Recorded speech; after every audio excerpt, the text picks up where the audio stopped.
welcome to the Divine Orishas 33 YouTube channel.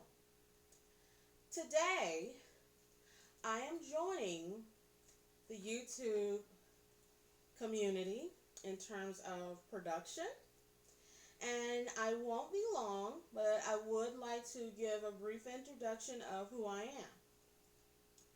I am Divine Orisha 33. I currently reside in the South. I have traveled quite extensively, and I have been exposed to a variety of different cultures.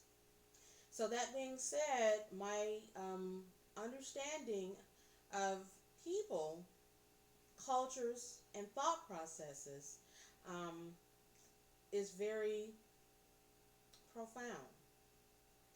Um, what I'm here to do on this channel is to enlighten those who are in search of truth, as well as understanding of their own truth. Um, I may say things that may not resonate with you, and if they don't, that's okay. Just take, if I'm giving you anything that's of value to you, take it and let that be a pearl in your sack of jewels. I do not have a permission slip to by Western Hemisphere standards to be considered a counselor or a guru or any of those things. However, in my universal calling is to enlighten, encourage, and reveal to others their truth, to help and to heal others for their truth. So that's the premise of where I'll be coming from. Truth and love. Nothing less. Now I will say, as a disclaimer of truth, truth is all about your truth, your perception. I don't go with the collective think or group think or think tank. I believe, in my experience, I'm more enlightened when I'm in my own recluse. That's what helps me. It's great to have exposure to others' thought processes and ideologies. However, what can happen is that you will start to take on their ideologies and their beliefs and their truths as your own. So that's the beauty of instincts, if you develop them. Everybody has them. Some of them have suppressed them for so long that we don't even think we have them. So I'm here to also help develop instinctual health. Okay, so today I'm calling this video Venus Day. I'm not calling it Valentine's Day. I'm calling it Venus Day. I will respect those who go with Valentine's Day. However, I will say that the origins of Valentine's Day is from Venus, the goddess Venus. Venus is not just a planet. And the planet that does exist as Venus has a mother creator. That is Venus. The goddesses of love. I want to just say briefly that today, February the 14th, 2014, on a Friday, is a very powerful day. A very powerful day. Look at the elements. We're on the auspices of a full moon. Isn't that beautiful? It's on a Friday. Everybody loves Friday, or at least the people I know. We love Fridays. Some of us, it's payday, if you're working, middle of the month, so we kind of have a little bit more free-flowing money as opposed to the end of the month or the first of the month. And it's just some beautiful elements that are taking place today. Just so you know that February 14th is pretty much the day that in the American culture we acknowledge days of love. However, if you go into other cultures around the world, there are a week-long festivities for the goddesses of love and Venus. And I'll briefly mention to you some of the goddesses that are in the Venus energy. Um, I want to say in Egyptian mythology and culture, Ves, Hathor, and Bastet are the goddesses of love and energy and fertility, sexual pleasure, beauty, and music. Very powerful thing to think about. You may have a lot of musicians releasing their music today. They're dropping their albums. A lot of artists are doing something very creative today because of the muse they have. Inspiration. In Greek mythology, Venus is represented by Aphrodite, Hera, who is the goddess of marriage. And let me go back. Aphrodite is the goddess of love, lust, and beauty. So sensuality is a very, very powerful thing today. Um, and Hera is the goddess of marriage in Greek mythology. Um, there are quite a few other goddesses that exist and go in the in the Yoruba culture. Her name is Yemonja. She's the Orisha who is the mother of all the Orishas, actually. Um, and it was because of her love that the other Orishas as well as humankind exist. Her name by a couple other is Urzuli, Kuan Yin, Mary, Isis. Actually, let me show you the book, or one of the books that I've done some of my research on and have gotten some of my revelations from. This is called Goddess Book of Days, and it's by Diane Stein, a perpetual 366-day engagement calendar. And this covers even on those leap years, the days of the year and what goddesses this day celebrates or acknowledges or origins from thereof. I'll just read to you briefly on February 14th. And again, if you think about that, this is a festive week for a lot of other cultures, especially like in Rome and other parts of Europe, here and in China as well. But and today, Friday, is named after the goddess Freya, who's another aspect of Venus. So this is a very powerful Venus day, hands down. Um, so the 14th, in some other countries, this is the second day of the love festivity, but it's the second day of Parentalia in Rome, which is, of course, we know fertility. Um, it's dedicated to the goddess Juno Lupa. She's the she wolf. Um, Women's pleas for children are granted. So if you pay attention to maybe some women who give birth in, say, anywhere from late October to early December, yeah, they were having fun and they're going to have fun today. There's going to be a lot of um, pregnancies that happen today because women are letting their guards down and they're more receptive to love. Men are really trying to prove their love. So, from an alchemical and hormonal aspect, this is a perfect alignment um, for fertility. Because women let our guards down, our hormones are more in production. And even if we're not ovulating, we still can produce a child. It doesn't always have to follow a medical perspective. You have to be ovulating in order to get pregnant. Sometimes your body, depending on the parameters of your psyche as well as your hormones, can relent you a child if you're sexually active or engaging on a day like today, because you have the energies and elements of love and the goddesses of love and fertility at they're being celebrated, and so their power to give you what you're asking for is very much more potent than pretty much any other day of the year.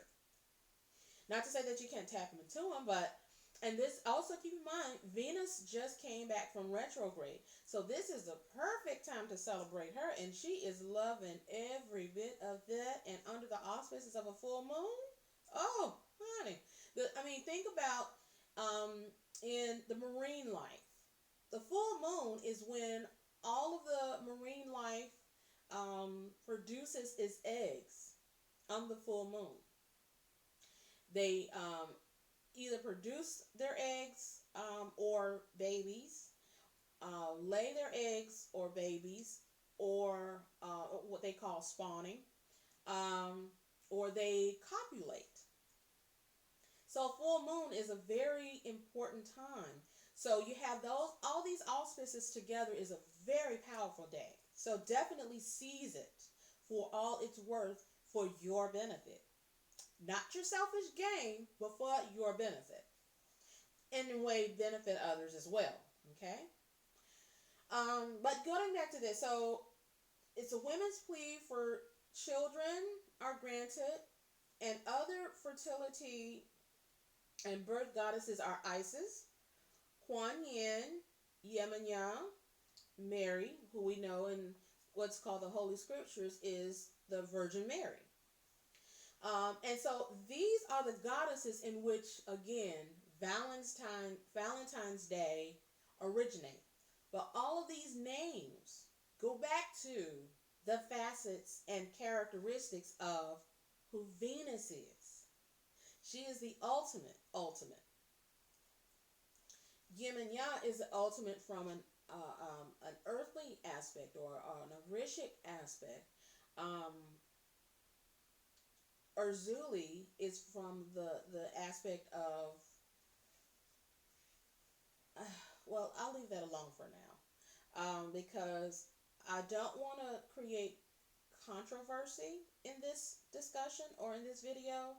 I only want to express and present the various cultures and aspects of what Venus energy brings in love. So, what I want to discuss next are the origins of V-Day. I said V-Day, Venus Day. Again, I just kind of touched on it in terms of the different goddesses and their names, where they're from and what they stand for, and it's fertility based, very sensual based. There's a lot of, I want us to understand that sensuality is a very spiritual thing. It is not just an urge that you have an itch that needs to be scratched. It is a very powerful thing as a fact, universal fact. Sensuality is the very essence of creation. If you look at every aspect of creation, it involves sensuality or an act of sex exchange in some form or another. Let's go beyond what we know as sex for humans or sex for a primitive standpoint. Let's look at what sex actually is. It's a exchange of energy. Today is a very powerful day for sexual energy. Again, it's very spiritual. What do I mean when I say spiritual? It's not just lust. In our urges lies the real reason why we even exist. Yeah. If our parents hadn't had some type of sensuality or any type of lust, we wouldn't be here. Let's not continue with the thought processes that sensuality is a bad thing, because it's not mechanical. It's not robotic.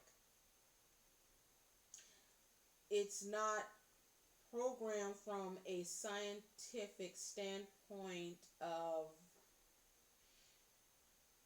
autonomy, if you know what I mean. It's a chemistry. You always hear, oh, they have a certain chemistry. That's sensuality.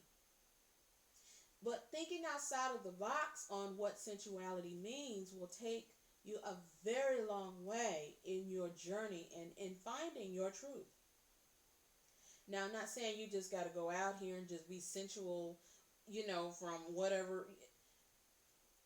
There is a time and space for everything. Um, and that's also the magic of alchemy. You can only manipulate certain things at certain times to create a certain element. Um, so the origins of Venus Day is a very sensual thing.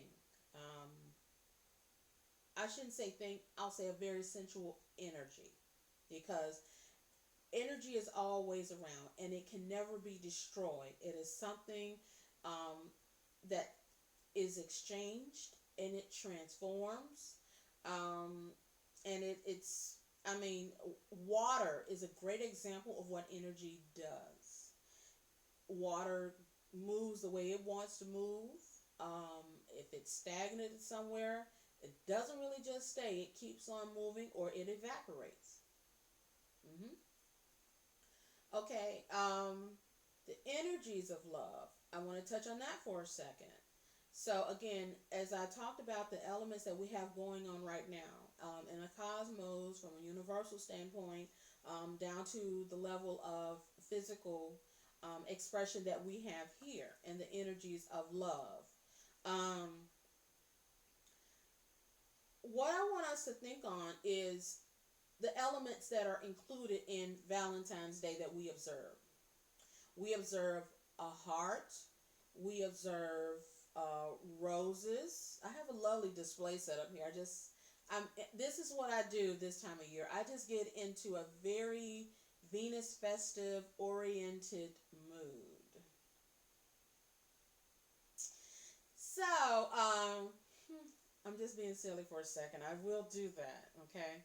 Um, I like to have humor. I like to enjoy. I don't always like to be stern and serious all the time. I can be, but I'm not enjoying my life. And part of sensuality is having fun. And so, in essence, there's a coyness about it. It's not about always being, very proper and, no. Um, it's about enjoying the experience, not being uptight, not being so critical, and not taking yourself so seriously. I've had to learn that, I've come a long ways. Still have some ways to go, but I've come quite a long way. So the energies of love, again, going back to what those icons that we recognize in the Western culture, we have Cupid. And I'll touch on Cupid for a second. Cupid is actually in this book. Cupid goes by many names, actually. Cupid is amor, amore, amora, which stands for love in our language. Um, I have this book called Amor and Psyche. It's a very beautiful book. I would suggest you at least go and Kindle it,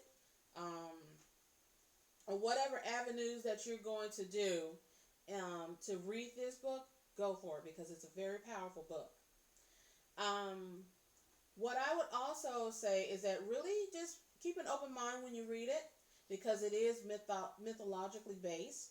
Um, and if you have an appreciation for mythology, then you'll definitely appreciate what this book has to offer. It's a very deep treasure. But in the book, Amore is what we would consider Cupid. And this is his background. This is Cupid's background, who he truly is. And what you'll discover is one aspect of Cupid is that he is the son of Venus. His mother is Venus. Again, it goes back to the energies and elements of Venus. And what does Cupid do? He goes around and points and shoots his arrows at people to do what? Have them fall in amore. He uses their psyche to help them fall into love with each other. That in itself is an alchemical process. We'll discuss another day. Um, but a little bit more about Cupid. Okay, so in Greek mythology, he's also the god Eros, Eros. And if you pay attention, if you have ever read the scriptures, the Holy Scriptures, or what's called the Holy Scriptures and the Bible, then you'll know that, or even some of the other holy books that are around, you'll know that Eros is a one of the four elements or four types of love. You have agape, eros, storge, and I think it's philos, if I'm pronouncing it correctly. If I'm not, please let me know. So this is a very interesting thing to really think on. So I think that, if we really pay attention to the elements of Valentine's Day Cupid, as well as the heart, there is an aspect of in our anatomy. I like to think it's the area where we say we feel things, our instincts. In the physicality aspect, there's an anatomy based area where we feel things. If something's not right, we feel it like in the pit of our stomach. Well, in that actual pit of our stomach is an area that is shaped like a heart. So that's something to consider and really ponder. Why is that? They say that, the way through a man's heart is through his tummy. I don't know about all that because I have fed a many men, and that has not really gotten me anywhere, okay? That maybe worked in my dad's, back in the day culture. Maybe not. When does it really ever work? I don't know. But anyway, I'm off subject. I digress. Anyway, so what I want to say is, getting back to Eros and him representing Cupid, um, and that also representing one of the four types of love. So Eros, if you want to study up a little bit on that, you please do, and give me feedback on what your findings are. I'd like to have maybe a discussion someday, and we all can connect, have maybe like a streaming video, and we all have a opportunity to connect and have a fellowship and discussion on your findings, because I'm definitely one to like to research as well, and share it with those who I know it would resonate with, and those who I know it would help in their enlightenment and on their path. um, what I want to talk about last is the purpose of Venus Day. We already discussed about, the different aspects of Venus and the different goddesses that are under her character, who she represents and who she sometimes takes on the characteristics of and who she's created. The purpose of Venus Day, to me, and in my studies and findings, is about appreciating love energy, appreciating and expressing love energy. Um, I think, unfortunately, in our society, we have come to a stagnation, if you will, when it comes to Valentine's Day. Number one, we're not even giving it the correct goddess due. They say it is said that Valentine's Day is off of the Saint Valentine. However, through some of my research and studies, I have found that there was no true Saint Valentine in terms of which this day is given to. What I have found is that day, of course, like I said, in the Goddess Book of Days, and there are other books, and if you travel, you will know that the culture who don't even acknowledge saints or Catholicism or Christianity, they're more what would be considered pagan. Um, and I respect all backgrounds. I don't agree with all backgrounds, but I respect all backgrounds. So just let me be clear on that. Um, I have my reasons as why I only go with what I can go with and what resonates with me. I don't follow any leadership or rule in terms of my spirituality on a earthly basis. I only follow what's given to me from above. And I express that below because it is said, as above, so below. So above is above the earthly realms. And I receive it and express it as a conduit on the earthly realms in the way that I'm directed to. Um, so getting back to the whole Venus day, um, Venus is celebrated starting yesterday in other countries, and she will be celebrated in the form of Madonna, the Black Madonna, which is La Madonna, and in some of the South American, she's La Madama.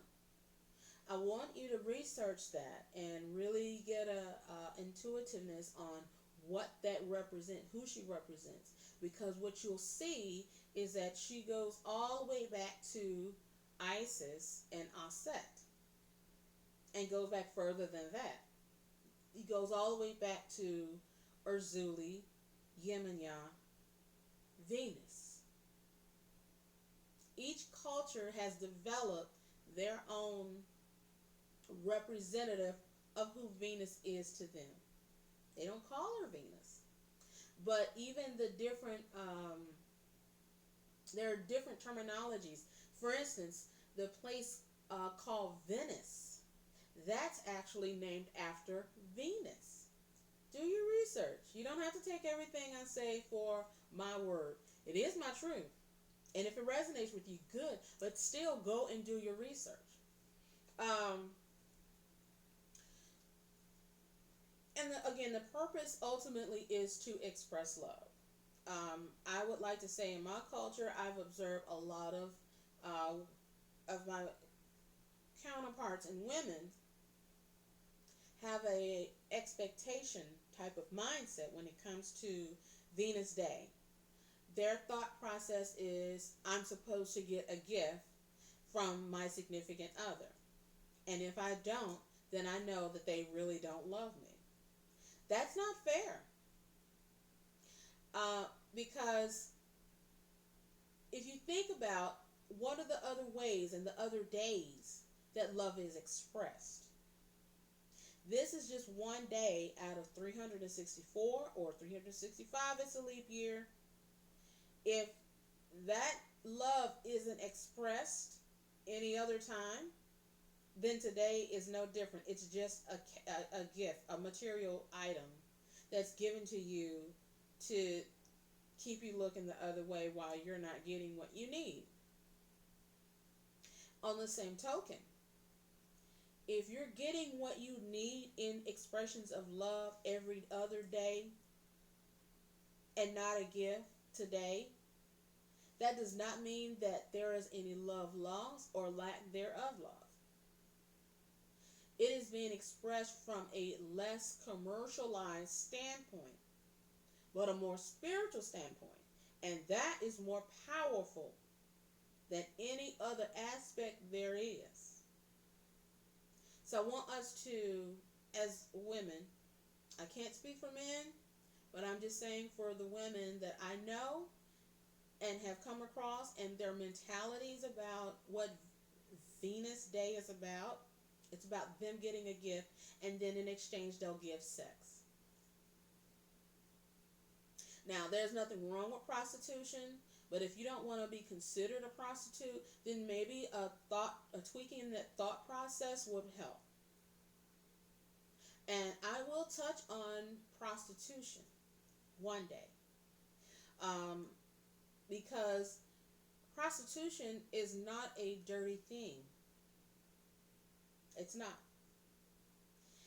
If we all have an understanding that prostitution comes from since the origins of civilization, and it's the longest profession in human civilization, then how is it something that's unclean? We're going to talk about that one day. We are, because I think it's important. I'm not saying that all women need to be prostitutes. However, there is an energy there. Not in all prostitutes, because there are some that, you know, are not doing it from a spiritual perspective. But there's a very spiritual element to being a harlot. I don't want to say prostitute because, you know, the negative connotations go with it, and it's not a respected thing. And it can be, like any other profession. Because for the women who are doing it from a perspective to really help men grow from a spiritual enlightenment and not just help scratch their itch, then that's a very powerful woman, men. For those men who are watching, and women, if you're with a man who you are questioning if he's utilizing the services of a prostitute, if it's from a spiritual perspective, then you definitely want to consider look at it from a bigger picture standpoint. Why you're there, number one, if that's something that you're tolerating, why are you tolerating it? And if you are looking to leave, and this man is just, you know, fulfilling a humanistic urge or primal urge, that'd be your best bet. I'll be honest. There's so many facets to that. So that's really what I wanted to cover today. As my first video, I really had just said I want to just do a 15-minute introductory video. However, I understand that I'm being led to speak a little bit more. This is benefiting someone out there.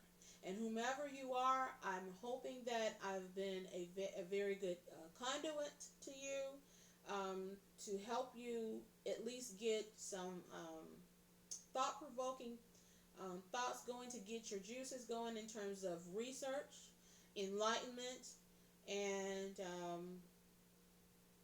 help you evolve.